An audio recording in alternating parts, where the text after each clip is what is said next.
going to eat my borscht while I talk about this fucking movie. Again, yes, I got a haircut. About time you noticed, too. You son of a bitch. In all seriousness, we could have had a good movie. We're almost there. Today we're talking about all the things wrong with the Motley Crue movie and how it should have been a TV show. Well, that's the next video, but this is all the things wrong with the Motley Crue movie. And the next video is, it should have been a TV show. We're not going to talk about the timeline yet. That's the other video. We're going to talk about some facts missing from the movie. I think I wrote 11, but I can't find the website. Hold on. 11 missing facts. Important facts missing. All right, sorry. Because I had this website that had everything that I was looking for. So give me a minute. All right, fix the camera. I found the website that I was gonna make my whole video about. So let's do this.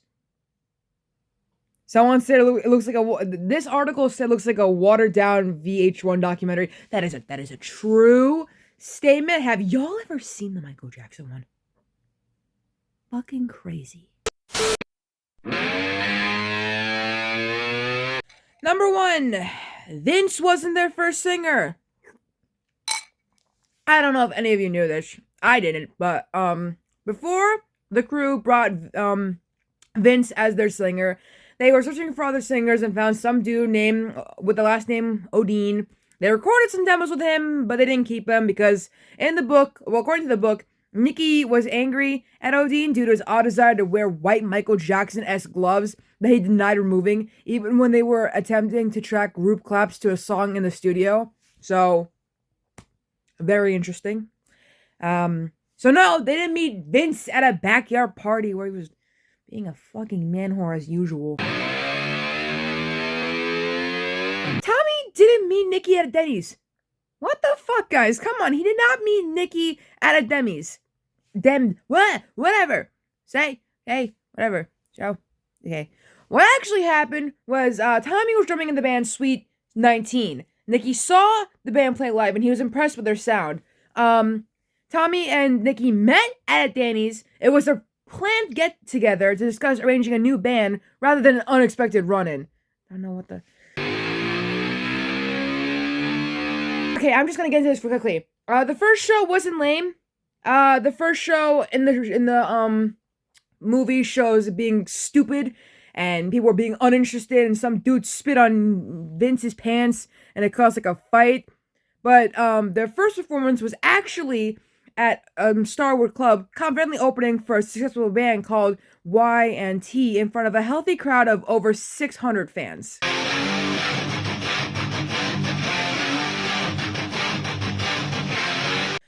So, the Crue actually founded their own label called Leather, with like a U and a dot because they're so clever, records before they signed with Tom Zutaut.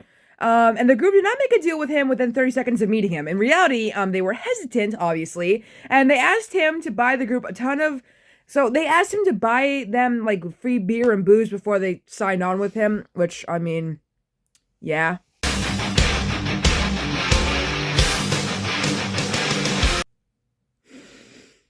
You're gonna blow up in 3, 2. Pam and Tommy's fucking marriage. No. I'm moving on from that. We're not getting into the timeline right now. No, I'm not. No.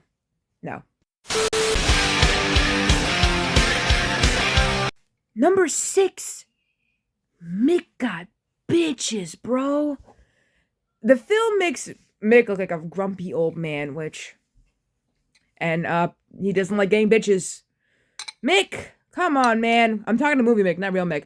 But in 1985, Mick stated in an interview that groupies were a blessing and that he wouldn't have become a musician if it weren't for them. When Lauder asked about Mars's disengagement in such acts, Nick responded, "Don't let Mick Mars fool you." The next one is very serious, and I want to issue a warning that if you've been in a situation like Nikki's, to maybe like skip a bit. This is a very scary situation for anyone involved, and I'm going to talk about it right now. Number 7, Nikki's overdose. Everything else was accurate about except for one thing, which was Nikki, like who was partying with Nikki. I don't know if any of you have noticed, but Guns N' Roses is technically in this movie. You can see Slash knocked out on a couch. And according to this article, Steven Adler and Slash from Guns N' Roses, along with Robin Crosby from Rat, were partying with Nikki. In the true story, Slash's girlfriend is partially responsible for saving Nikki's life, as she gave him mouth-to-mouth resuscitation while waiting for paramedics to arrive.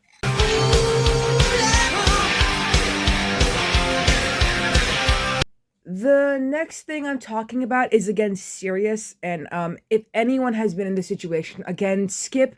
This is a very serious situation, and that's number 8, the accident that killed Razzle. Razzle was the drummer for Hanoi Rocks, and they were partying with Motley Crue. What actually happened in the accident is due to a temporary, well, no, it says here that,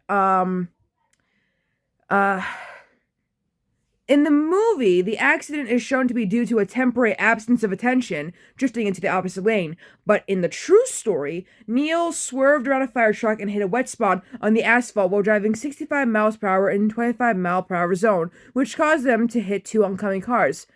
Okay, another thing to add on to that is that Tommy did not meet his first wife on the night of Vince and Razzle's accident. He actually met Heather while backstage at an REO Speedwagon concert.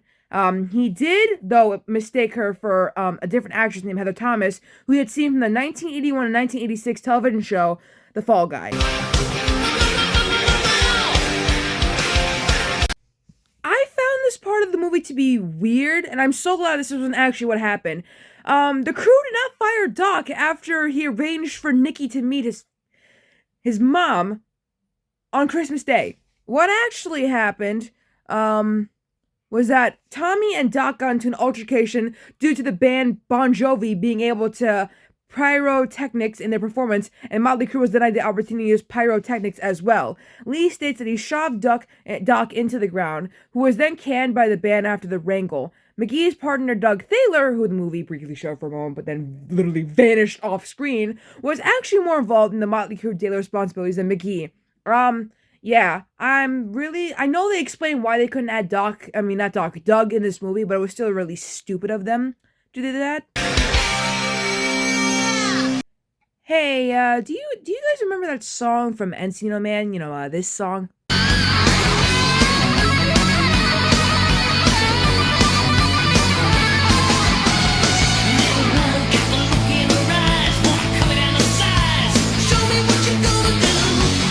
Oh, you know that song. Oh, well, that's because Vince wrote it.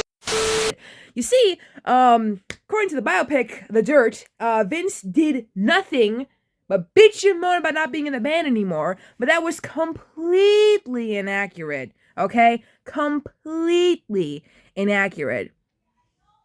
But the movie seems to forget that Vince did his own shit after he signed with Warner Brothers. Immediately, well, he almost signed a solo deal with Warner Brothers. He recorded and released his debut solo album that same year, then released his own album in the spring of 1983, and went on to tour with Van Halen. And that's it. Okay, I wasn't gonna mention this. I really wasn't, but I'm gonna have to add one more bonus fact to this thing. Bonus fact that wasn't in the article. 2 things. Livewire wasn't written yet, so I don't know why they were practicing. And Skylar Neal, Vince's daughter, may she rest in peace, too young to be taken away, shouldn't have been born yet. I will explain that later in the other video, but to give you a quick peek, it was 1985 when they made Theater of Pain. Skylar Neal was born in 1991. You do the fucking math.